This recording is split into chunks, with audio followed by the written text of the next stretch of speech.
اعوذ باللہ من الشیطان الرجیم بسم اللہ الرحمن الرحیم یا ایہا الناس، اے لوگو، ضرب مثل، ایک مثل بیان کی جاتی ہے، ایک مثال بیان کی جاتی ہے، فاستمعوا لہ، پس اس کو بڑی توجہ سے سنو۔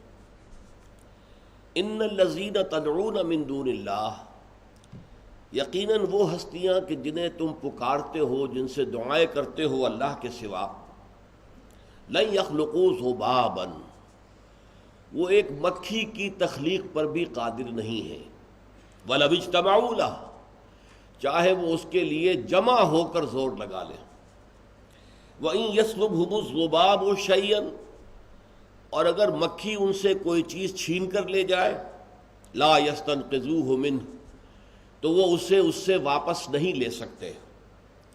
ضعف الطالب والمطلوب، کیا ہی کمزور ہے چاہنے والا بھی اور جسے چاہا جا رہا ہے وہ بھی۔ ما قدر اللہ حق قدرہ، انہوں نے اللہ کا اندازہ نہ کیا جیسا کہ اس کے اندازے کا حق تھا۔ ان اللہ لقوی عزیز، یقیناً اللہ تعالی خود زبردست ہے اور قوت والا ہے۔ اللہ یصطفی من الملائکۃ رسلا ومن الناس، اللہ پسند فرما لیتا ہے فرشتوں میں سے بھی اپنے پیغامبر اور انسانوں میں سے بھی۔ ان اللہ سمیع بصیر، یقیناً اللہ تعالی سب کچھ سننے والا، سب کچھ دیکھنے والا ہے۔ یعلم ما بین ایدیہم وما خلفہم، وہ جانتا ہے جو کچھ ان کے سامنے ہے اور جو کچھ ان کے پیچھے ہے۔ وَإِلَى اللَّهِ تُرْجَعُ الْأُمُورُ، اور بالآخر تمام معاملات فیصلے کے لیے اللہ ہی کی طرف لوٹا دیے جائیں گے۔ یا ایھا الذین آمنوا، اے وہ لوگو جو ایمان لائے ہو، جو ایمان کے دعوے دار ہو، ارکعوا، رکوع کرو اللہ کے لیے، واسجدوا، اور سجدہ کرو، واعبدوا ربکم، اپنے رب کی بندگی اور پرستش کرو، وافعلوا الخیر، اور اچھے کام کرو، لعلکم تفلحون، تاکہ تم فلاح پاؤ، تم کامیاب ہو جاؤ۔ وجاہدوا فی اللہ حق جہادہ، اور اللہ کی راہ میں اللہ کے لیے جہاد کرو جیسا کہ اور جتنا کہ اس کے لیے جہاد کا حق ہے۔ هو اجتباکم، اس نے تمہیں چن لیا ہے۔ وما جعل علیکم فی الدین من حرج، اور تم پر دین کے معاملے میں کوئی سختی نہیں رکھی ہے، تنگی نہیں رکھی ہے۔ ملت ابیکم ابراہیم، یہ تمہارے باپ جد امجد ابراہیم ہی کی ملت ہے، انہی کا طریقہ ہے۔ هو سماکم المسلمین، اس اللہ نے تمہارا نام رکھا ہے مسلم، مسلمان، من قبل وفی ھذا، پہلے بھی اور اس میں بھی، اس قرآن میں بھی۔ لِیَکُونَ الرَّسُولُ شَہِیدًا عَلَیکُم، تمہیں چن لیا ہے اس لیے تاکہ رسول تو گواہ بن جائیں تم پر، وَتَکُونُوا شُہَدَاءَ عَلَى النَّاسِ، اور تم گواہ بنو تمام نوع انسانی پر۔ فَأَقِیمُوا الصَّلَاةَ، پس قائم کرو نماز، وَآتُوا الزَّکَاةَ، اور ادا کرو زکوٰۃ، وَاعْتَصِمُوا بِاللَّهِ، اور چمٹ جاؤ اللہ کے ساتھ، وابستہ ہو جاؤ اللہ کے دامن کے ساتھ۔ ہوا مولاکم، وہ تمہارا مولا ہے، وہ تمہارا پشت پناہ ہے، مددگار ہے، حامی ہے۔ فنعم المولا، تو کیا ہی اچھا ہے پشت پناہ، ونعم النصیر، اور کیا ہی اچھا ہے مددگار۔ صدق اللہ العظیم۔ یہ جو اہم ترین ہیں 6 آیات، یہ اس اعتبار سے کہ ان میں دعوت قرآنی کا خلاصہ بیان کیا گیا، قرآن کس چیز کی طرف لوگوں کو بلا رہا ہے، اور اس دعوت کو 2 حصوں میں تقسیم کیا گیا۔ ایک دعوت عام ہے پوری نوع انسانی کے لیے، ایک دعوت خاص ہے وہ اہل ایمان کے لیے۔ دعوت عام جو ہے وہ در حقیقت دعوت ایمان ہے، مانو اللہ کو، مانو اس کی توحید کو، مانو اس کے صفات کمال کو، مانو مرنے کے بعد جی اٹھنے کو، مانو بعث بعد الموت کو، مانو حساب کتاب کو، مانو جزا و سزا کو، مانو جنت اور دوزخ کو، مانو فرشتوں کو، مانو وحی کو مانو، نبیوں کو مانو، رسولوں کو مانو، کتابوں کو. یہ دعوت ایمان ہے، مانو. اس لیے کہ جب تک کوئی شخص ان باتوں کو مانتا نہیں اس کو کسی عمل کی طرف نہیں بلایا جا سکتا. آپ کسی سے کہیں بھائی نماز پڑھا کرو، وہ اللہ کو مانتا ہی نہیں، آخرت کو مانتا ہی نہیں، قرآن کو مانتا ہی نہیں، تو آپ کس بنیاد پر کہہ رہے ہیں کہ نماز پڑھو؟ نماز پڑھنے کی بات آپ اس سے کہیں گے جو اللہ کو مانتا ہے، رسول کو مانتا ہے، قرآن کو مانتا ہے. اس سے تو آپ کہیں گے کہ نماز پڑھو. چنانچہ 4 آیتیں جو ہیں ان میں آغاز تھا یا ایھا الناس، اے لوگو، دعوت عام پوری نوع انسانیت کے لیے، کسے باشد. آخری 2 آیات میں یا ایھا الذین آمنوا، اے وہ لوگوں جو ایمان لائے، اے وہ لوگوں جنہوں نے مان لیا ہے، جنہوں نے تسلیم کر لیا ہے ان حقائق کو. اب ان کو پھر حکم دیا گیا ارکعوا واسجدوا واعبدوا ربکم وافعلوا الخیر وجاہدوا فی اللہ حق جہادہ فاقیموا الصلاۃ وآتوا الزکاۃ. اب دیکھیں کتنے فعل امر آ رہے ہیں. یہ کچھ کرنے کا حکم ہے، احکام ہے، اور یہ کن سے کیے جائیں گے؟ یا ایھا الذین آمنوا، وہ لوگ جو ایمان لے آئے. ایمان باللہ تو سب کو حاصل تھا. بدترین مشرک جو ہیں وہ بھی اللہ کو تو مانتے تھے نا، تو اللہ کے ساتھ کچھ چھوٹے خداؤں کو مانتے تھے. ان کا جرم یہ تھا. ایتھیزم جسے آج کہا جا رہا ہے کہ خدا کا سرے سے انکار، وہ دنیا میں پہلے نہیں تھا اور آج بھی نہیں ہے. آج بھی ایتھیسٹ جو ہے اس نے در حقیقت مادے کو وہاں بٹھا دیا ہے، خدا بنا دیا ہے. خدا کو مانے بغیر چارہ کار نہیں ہے. یا مادے کو خدا بنا لیں گے آپ، یا یہ ہے کہ کسی اور ہستی کو خدا بنائیں گے. تو اللہ کو سب مانتے تھے. اب عیسائیوں میں اللہ گاڈ ایز فادر، پھر گاڈ ایز سن، گاڈ ایز ہولی گھوسٹ، لیکن اللہ تو ہے اوپر. ہندوؤں میں مہادیو، مہادیو تو ایک ہی ہے. دیویاں اور دیوتا بے شمار ہیں. گریک اور رومن ان عقائد میں کیا تھا؟ گاڈ، بڑے جی سے لکھا جائے گا گاڈ، یہ ایک ہی ہے. یہ اومنی پوٹنٹ ہے، اومنیشینٹ ہے، اومنی پریزنٹ ہے، ہر جگہ موجود ہے، علی کل شیء قدیر ہے، ہر شے کا جاننے والا. چھوٹے جی سے لکھے جائیں گے گاڈز اینڈ گاڈیسز، یہ دیویاں دیوتا ہے. لہذا اللہ کو تو مانتے سب ہیں. اصل شے کیا ہے؟ اللہ کو توحید خالص کے ساتھ ماننا. قل هو اللہ احد اللہ الصمد لم یلد ولم یولد ولم یکن له کفوا احد. یہ ہے توحید، یہ ہے اخلاص. پھر نمبر 2 بات کیا بنواتا ہے قرآن؟ رسالت کو مانو کہ اللہ کے نمائندے انسانوں میں اللہ نے چن لیے، ان کو اپنا نمائندہ بنایا، ان کے پاس فرشتوں کے ذریعے، وحی کے ذریعے اپنا پیغام بھیجا، انہیں مامور کیا وہ تم تک اپنا پیغام پہنچا دیں، اللہ کا پیغام پہنچا دیں. مانو اس کو کہ مرنے کے بعد ریزریکشن ہے، بعث بعد الموت ہے، حساب کتاب ہے، جزا و سزا ہے، جنت اور دوزخ ہے. تو پہلی 4 آیات میں ان 3 چیزوں پر گفتگو ہوئی ہے، اور زیادہ جو ایمفیسس ہے 2 آیات جو ہیں وہ توحید کے بارے میں ہے. لیکن شرک کا ایک معاملہ وہ تھا جو اس معاشرے میں تھا. وہ کیا تھا؟ بت پرستی.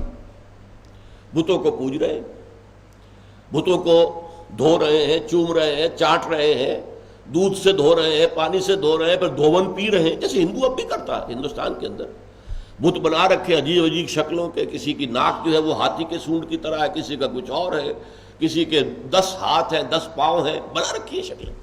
پھر ان کو جا کر ان کے آگے ہاتھ جوڑتے ہیں، متھے ٹیکتے ہیں، چومتے ہیں، چاٹتے ہیں، ان کو پھر نہلاتے ہیں، دھوتے ہیں، اس کا دھون تبرک سمجھ کر پیتے. یہ ہے عامیانہ شرک جو دنیا میں رہا ہے. کہ اے لوگوں، ایک مثال بیان کی جاتی ہے، تم جو شرک کرتے ہو، تم جو بتوں کو پوجتے ہو، چومتے ہو، چاٹتے ہو، ان کے آگے نذرانے پیش کرتے ہو. بہت سے بتوں کے سامنے جو ہے قربانیاں دی جاتی تھی، بچوں کو قربان کیا جاتا تھا. آج بھی ہندوستان کے اندر بچوں کی قربانی دی جاتی ہے دیوتاؤں کے سامنے، ہلاک کیے جاتے ہیں بچے. یہ ہوتا ہے. تو فرمایا ایک مثال بیان کی جاتی ہے، ذرا توجہ کرو، غور سے سنو. ان الذین تدعون من دون اللہ، یہ ساری ہستیاں جنہیں تم اللہ کے سوا پکار رہے ہو، پرارتھنا کر رہے ہو، دعائیں کر رہے ہو، چلا رہے ہو ان کے سامنے، لن یخلقوا ذبابا ولو اجتمعوا لہ، وہ ایک مکھی تک کی تخلیق پر قادر نہیں ہے چاہے وہ سب کے سب جمع ہو جائیں. اگر مکھی ان سے کوئی چیز چھین کر لے جائے، لا یستنقذوہ منہ، تو وہ اس سے واپس بھی نہیں لے سکتے. اتنے لاچار، اتنے بیچارے. تم حلوے مانڈے ان کے سامنے رکھتے ہو، بتوں کے سامنے پیش کر رہے ہو، اور اس پر مکھیاں بنبنا رہی ہیں، وہ بت تو مکھیوں کو ہٹانے کے پر قادر نہیں ہے۔ عام انسان بھی کبھی پسند نہیں کرے گا کہ اس کے سامنے جو کھانا رکھا ہوا ہے اس پر مکھیاں بنبنا رہی ہیں، ہٹائے گا، بھگائے گا مکھیوں۔ یہ تو اتنے لاچار ہیں، اتنے بیکار ہیں، نہ ان میں جنبش ہے، نہ ان میں سماعت ہے، نہ ان میں بصارت ہے، نہ ان میں کوئی طاقت ہے، نہ خیر کی ہے نہ شر کی ہے، لا حول ولا قوت الا باللہ۔ تو یہ کن کو پوج رہے ہو تم؟ یہ ہے ان کے اندر ایک انٹروسپیکشن کہ ذرا اپنے گریبانوں میں جھانکو، کس کو پوج رہے ہو؟ اب ذرا غور کیجئے، یہی جو مثال الفاظ میں یہاں بیان کی گئی ہے وہی حضرت ابراہیم نے عمل میں کر کے دکھائی تھی۔ جب سب لوگ شہر سے باہر نکل کر چلے گئے، بت خانہ خالی تھا، شہر خالی تھا، آپ یہ کہہ کر رہ گئے تھے کہ میری طبیعت ٹھیک نہیں ہے، میں نہیں آپ لوگوں کے ساتھ باہر جا سکتا۔ کوئی ہوگی پوجا جو ہوتی ہے خاص، کھلے میدان میں جا کر پوجا ہندو بھی کرتے ہیں، تو ایسے ہی کوئی خاص پوجا ہوگی جس کے لیے سب چلے گئے، شہر خالی، بت خانہ خالی۔ یہ گھس گئے، تیشا ہاتھ میں پکڑا، سارے بتوں کو توڑ دیا، لیکن جو بڑا بت تھا اسے رہنے دیا، اور جو تیشا تھا جس سے سب کو توڑا تھا وہ اس کے کندھے پر لٹکا دیا۔ اب آپ سوچئے کیا قیامت برپا ہوئی ہوگی جب لوگ واپس آئے، انہوں نے اپنے معبودوں کا حال دیکھا۔ ہندوستان میں اگر بنارس میں یا متھرا میں یا کسی کاشی میں کسی جگہ یہ حادثہ ہو جائے تو قیامت آ جائے گی کہ نہیں؟ تو وہ لوگ چیخے چلائے، کیا ہوا، کس نے کیا؟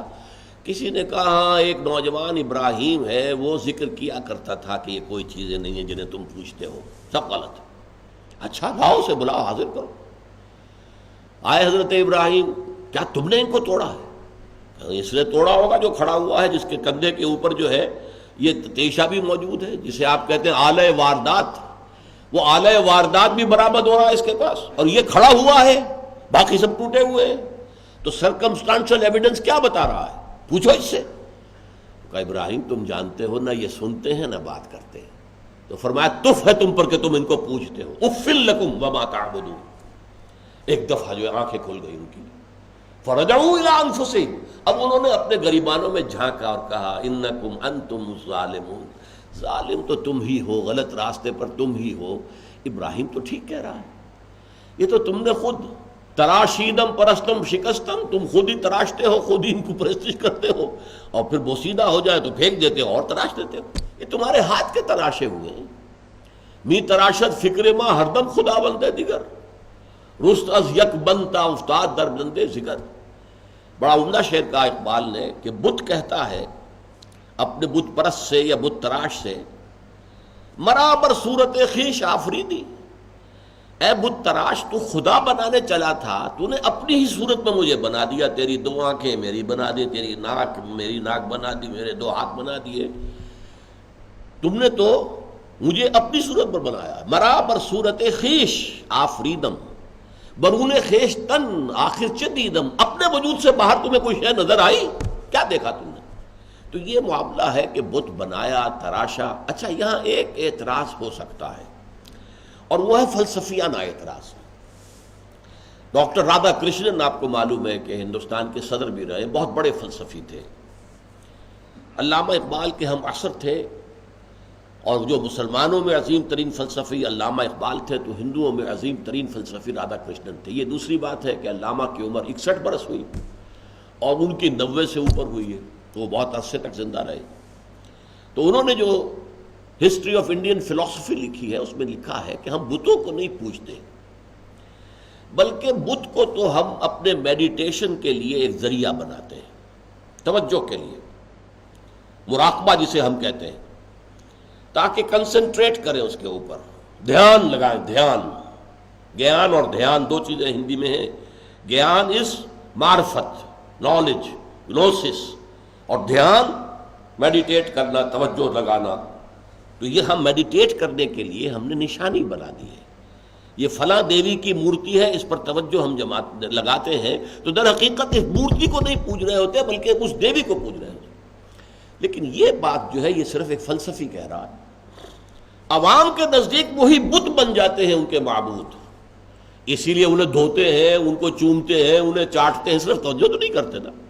بلکہ یہ کہ ان کے ساتھ وہ معاملہ کرتے ہیں، ان کو دھو کر اس کا دھون پیتے ہیں، سب کچھ کرتے ہیں، تو وہ در حقیقت عوامی سطح پر تو وہی معبود بن جاتے ہیں۔ تو قرآن نے سب سے پہلے اسی عوامی سطح پر گفتگو کی اور ان کی آنکھیں کھولی۔ یا ایھا الناس، اے لوگو، ضرب مثل، ایک مثال بیان کی جاتی ہے، فاستمعوا لہ، بڑی توجہ سے سنو، ان الذین تدعون من دون اللہ، یقیناً وہ ہستیاں جنہیں تم پکارتے ہو اللہ کے سوا، لن یخلقوا ذبابا ولو اجتمعوا لہ، وہ ایک مکھی کی تخلیق پر بھی قادر نہیں ہیں چاہے وہ سب جمع ہو جائیں۔ وَإِن يَسْلُبْهُمُ الذُّبَابُ شَيْئًا، اور اگر مکھی ان سے کوئی چیز چھین کر لے جائے، لا يَسْتَنقِذُوهُ مِنْهُ، وہ اس سے واپس نہیں لے سکتے۔ بارک اللہ لی ولکم فی القرآن العظیم ونفعنی وإیاکم بالآیات والذکر الحکیم۔